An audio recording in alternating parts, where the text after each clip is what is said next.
സുഹൃത്തുക്കളെ, മമ്മൂട്ടിയുടെ ഒത്തിരി സിനിമയും കണ്ടിട്ടുണ്ട്, ഒരുപാട് സിനിമകൾ കണ്ടിട്ടുണ്ട്. എന്തായാലും മേറം എനിക്ക് അത്ര കേസ് കൊടുത്തത് ഞാൻ കഴിഞ്ഞ ദിവസം ഇന്ന് തന്നെ ഒരു സ്റ്റോറിക്കകത്ത് ഞാൻ പറഞ്ഞിരുന്നു. ഒരുപാട് പേര് എന്നെ സഹായിച്ചിട്ടുണ്ട്, ഒരുപാട് പേര് സാമ്പത്തികമായിട്ട് ഉള്ള സഹായങ്ങൾ അയക്കുകയൊക്കെ ചെയ്തിട്ടുണ്ട്. ഒരുപാട് പേര് അതിനൊന്നും പറ്റാത്തവർ ഐക്യദാർഢ്യം പ്രഖ്യാപിച്ചിട്ടുണ്ട്. ഒക്കെ എന്തായിരുന്നാലും അതിന്റെ വഴിക്ക് പോട്ടെ, അത് വരുന്നിടത്ത് വെച്ച് നമുക്ക് കാണാം. പക്ഷേ ഞാൻ ഇപ്പോൾ വളരെ കൗതുകകരമായിട്ടുള്ള ചില സാമ്യതകൾ കണ്ടതാണ്. ദൃശ്യപരമായിട്ടുള്ള സാമ്യതകൾ ശ്രദ്ധിച്ചപ്പം തോന്നിയിട്ടുള്ള കാര്യം ഒന്ന്, മമ്മൂട്ടി ഭരത് അവാർഡ് പലവട്ടം കിട്ടിയ ആളാണ്. മലയാളത്തിലെ അപൂർവമായ സിദ്ധികളുള്ള നടന്മാരിൽ ഒരാളാണ്.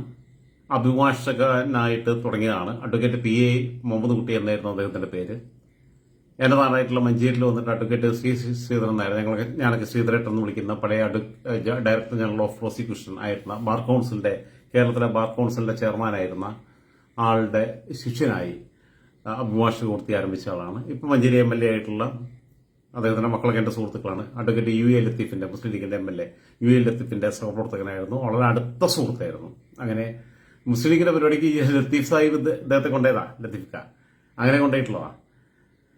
എന്തായിരുന്നാലും ശ്രീധരൻ വക്കീലിലും മുഖേനയാണ് അദ്ദേഹം പിന്നീട് കൈരളി TVയുടെ ചെയർമാനായിട്ട് വരുന്നത്. ശ്രീധരൻ വക്കീൽ എന്ന് പറഞ്ഞു കഴിഞ്ഞാൽ അദ്ദേഹം മുൻ മന്ത്രി T. ശിവദാസ് മേനോന്റെ, അന്തരിച്ച CPMന്റെ നേതാവ് പാലക്കാട് നിന്നുള്ള ശിവദാസ് മേനോന്റെ മരുമകനാണ്. അദ്ദേഹത്തിന്റെ ഭാര്യയാണ് കല്യാണം കഴിച്ചിട്ടുള്ളത്. കുട്ടികളെ, മമ്മൂട്ടിയുടെ ഏറ്റവും വലിയ സ്പെഷ്യാലിറ്റി എന്ന് പറഞ്ഞാൽ അദ്ദേഹത്തിന്റെ ഈ മുഖത്തിന്റെ രണ്ട് ഭാഗം ഒരേപോലെയല്ല. ഇപ്പൊ നടി ശ്രീവിദ്യ, അന്തരിച്ചുപോയ ശ്രീവിദ്യ, നമ്മളെ കമലഹാസനാണ് അവരുടെ ജീവിതം നശിപ്പിച്ചത്. പിന്നീട് കണ്ട് ബാലകൃഷ്ണ പിള്ളയുടെ മോൻ ഇപ്പോഴത്തെ മന്ത്രിയായിട്ടുള്ള പത്തനാപുരം കുട്ടപ്പൻ അവരുടെ ജീവിതം നശിപ്പിച്ചതാണ്. വയസ്സുകാലത്ത് അവരെ പറ്റിച്ച് അവരുടെ സ്വത്തെല്ലാം എടുത്ത് അവരെ ഞാൻ നോക്കിക്കോളാം എന്നൊക്കെ പറഞ്ഞിട്ട് ഓഫർ കൊടുത്തിട്ട് അങ്ങനെ സാമ്പത്തികമായിട്ട് സ്വന്തം പെങ്ങന്മാര്, സ്വന്തം ചേച്ചി ഗണേശനെതിരെ കേസ് കൊടുത്തിട്ടുണ്ട്. തട്ടിപ്പിന്റെ ഉസ്താദാണ്.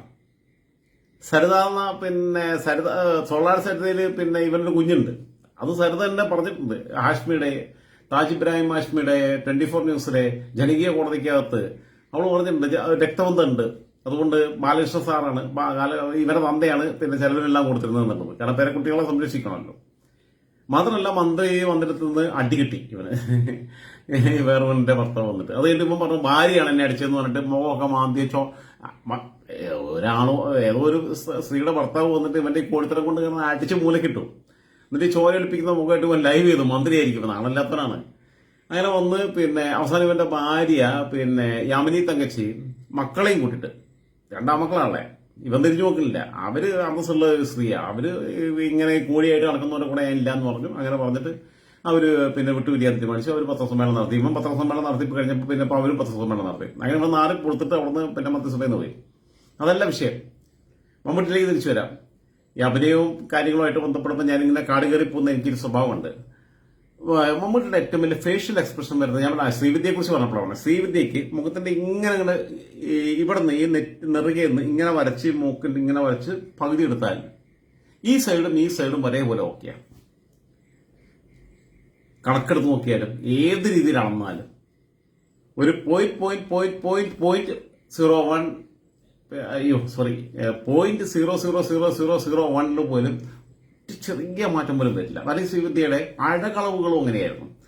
ഇവിടെ നിന്ന് ഇങ്ങോട്ട് കീഴ്പ്പെട്ടിക്ക് എടുത്തിട്ട് കാലിന്റെ അടിത്തട്ട് വരെ എടുത്താലും ഇരുവശത്തും ഒരേപോലെയുള്ള ഒരു സ്ട്രക്ചർ ഉണ്ടായിരുന്ന സ്ത്രീയായിരുന്നു. അത്യപൂർവമായി അളവുകളിൽ ഏറ്റവും കൃത്യതയായിട്ടുള്ള സ്ത്രീത്വത്തിന്റെ പൂർണ്ണത ഉണ്ടായിരുന്ന ഒരു സൗന്ദര്യധാമമായിരുന്നു ശ്രീവിദ്യ എന്ന് ഞാൻ വിശ്വസിക്കുന്നു. പിന്നീട് അങ്ങനെ വന്നിട്ടുള്ളത് വളരെ അപൂർവം ആൾക്കാരാണ്. മറ്റു പലർക്കും അതിനുള്ള ഒരു സ്കോപ്പ് ഉണ്ടായിരുന്നില്ല. വളരെ അത്യപൂർവമായിട്ട് ചില ആൾക്കാർ മാത്രമാണ് അങ്ങനെ വന്നിട്ടുള്ളത്. ഇരുവശത്തും ഒരേപോലെ എക്സ്പ്രസ് ചെയ്യാൻ കഴിയുന്ന ആൾക്കാർ, നടന്മാരാവട്ടെ, നടിമാരാവട്ടെ, ഞാനാവട്ടെ, നിങ്ങളാവട്ടെ, എന്നെ കൊണ്ട് കഴിയില്ല. എന്റെ ഈ സൈഡ് എക്സ്പ്രസ് ചെയ്യുന്ന അതേ രീതിയിലാവില്ല ഈ സൈഡ് എക്സ്പ്രസ് ചെയ്യുക. എവിടെയെങ്കിലും ഒരു ദുർബലത ഉണ്ടാവും, എവിടെയെങ്കിലും ഒന്നിന് മേൽക്കോയ്മ ഉണ്ടാവും, ഒക്കെ ഉണ്ടാവും. മമ്മൂട്ടിയുടെ മുഖത്തിന്റെ ഏറ്റവും വലിയ പ്രത്യേകത, മമ്മൂട്ടിയുടെ ലെഫ്റ്റ് സൈഡിലെ കവള് ഇങ്ങനെ ഇരിക്കുമ്പോൾ നിങ്ങൾക്ക് റൈറ്റ് ആയിട്ട് തോന്നുന്നുണ്ടെങ്കിൽ യഥാർത്ഥത്തിൽ ലെഫ്റ്റ് സൈഡാണ്. നമ്മൾ ക്യാമറയ്ക്ക് മുമ്പിൽ വരുമ്പോൾ അത് റൈറ്റ് ആയിട്ടാണ് കാണുന്നവർക്ക് തോന്നുക. പക്ഷെ നിങ്ങളുടെ കാഴ്ചയിൽ റൈറ്റ് ആണെങ്കിലും ഒറിജിനൽ ആയിട്ട് ലെഫ്റ്റ് ആണ്. ഇത് ലെഫ്റ്റ് ആണ് എന്റെ, ഇത് റൈറ്റ് ആണ് എന്റെ. നിങ്ങൾ നോക്കുമ്പോൾ ഇതെന്റെ ലെഫ്റ്റ് ആയിട്ട് തോന്നും, ഇതെന്റെ റൈറ്റ് ആയിട്ട് തോന്നും. മമ്മൂട്ടിയുടെ കവളിന്റെ ഇവിടെ ഒരു തുടുപ്പുണ്ട്, ഒരു ചെറിയ നുണക്കുഴിയല്ല, ഒരു എടുപ്പുണ്ട് അവിടെ. അദ്ദേഹത്തിന്റെ അഭിനയത്തിനകത്തുള്ള ഫേഷ്യൽ എക്സ്പ്രഷനകത്ത് ഏറ്റവും പ്രധാനപ്പെട്ട ഒരു സാധനം അവിടെയാണ്. അദ്ദേഹത്തിന്റെ മുഖത്ത് വിരിയുന്നത് ഈ സൈഡ് കൊണ്ടാണ്. ഈ മമിത ബൈജു എന്ന് പറഞ്ഞാൽ ചെറിയ കുട്ടിയാണ്, 12-22 വയസ്സുള്ള ചെറിയ പെൺകുട്ടിയാണ്, ഡോക്ടർ മകളാണ്, പിന്നെ മിടുക്കി ആയിട്ടുള്ള ടാലന്റഡ് ആയിട്ടുള്ള പെൺകുട്ടിയാണ്, സംസാരിക്കാൻ എങ്ങനെയാണെന്നുള്ള അറിയാവുന്നതാണ്. അവളുടെയും മുഖത്തിന്റെ ഈ സൈഡ് കൊണ്ടാണ്. അവൾക്ക് ഈ സൈഡിൽ അങ്ങനെ എനിക്കിപ്പോ ഞാനിങ്ങനെ ഇരിക്കുമ്പോൾ ഈ രണ്ട് സൈഡിലും ഒരേ വരകൾ വരുന്നുണ്ട്. അങ്ങനെയില്ല. മമ്മൂട്ടിയെ പോലെ തന്നെ ഈ സൈഡിലുള്ള ആ ഒരു സാധനം പിന്നെ അങ്ങനെ വിസിബിളായിട്ട് കാണാതിരിക്കുകയും എന്നാൽ ഈ കവിള് എല്ലാ രീതിയിലുള്ള ഫേഷ്യൽ എക്സ്പ്രഷനും വളരെ നന്നായിട്ട് പ്രകടിപ്പിക്കുകയും അത് അവിടെ ഹൈലൈറ്റ് ചെയ്യപ്പെടുകയും അത് വിസിബിളായിട്ട് തീരുകയും ചെയ്യുന്ന ഒരു പ്രത്യേകത മമിത ബൈജുവിനുണ്ട്. ഇവർ തമ്മിലുള്ള ഈ സാമ്യത ഞാൻ ഇന്നാണ് ശ്രദ്ധിച്ചത്. ഇന്ന് യാദൃശ്ചികമായി പിന്നെ ഓൺലൈനിലുള്ള ചില വീഡിയോസ് ഇങ്ങനെ കണ്ടപ്പോൾ ഞാനിങ്ങനെ ശ്രദ്ധിച്ചതാണ്. ഇന്ന് തന്നെ ഇപ്പം കണ്ട ഉടനെ എന്നാ ഒരു വീഡിയോ ചെയ്യാന്ന് കരുതി. വളരെ രസകരമായിട്ട് എനിക്ക് തോന്നി, വളരെ കൗതുകകരമായിട്ട് തോന്നി. നിങ്ങളെ സമയം കളഞ്ഞതിന് കാരണം ഒട്ടും പൊളിറ്റിക്കൽ ഇല്ലാത്ത, ഒട്ടും സ്റ്റഫില്ലാത്ത, യാതൊരു രീതിയിലുള്ള എസൻസ് ഇല്ലാത്ത, ഗൗരവതരമല്ലാത്ത ഒരു സ്റ്റോറി ചെയ്ത് നിങ്ങളുടെ ഈ പാതിരാത്രിയുടെ സമയം നഷ്ടപ്പെടുത്തിയതിന് മാപ്പ് ചോദിച്ചുകൊണ്ട്, പക്ഷെ ഇത് കണ്ടപ്പോൾ എനിക്ക് പറയണം തോന്നി. ആ കൗതുകം നിങ്ങളുമായിട്ട് പങ്കുവെച്ചുകൊണ്ട് അവസാനിപ്പിക്കുന്നു. ലാൽസലാം, നന്ദി.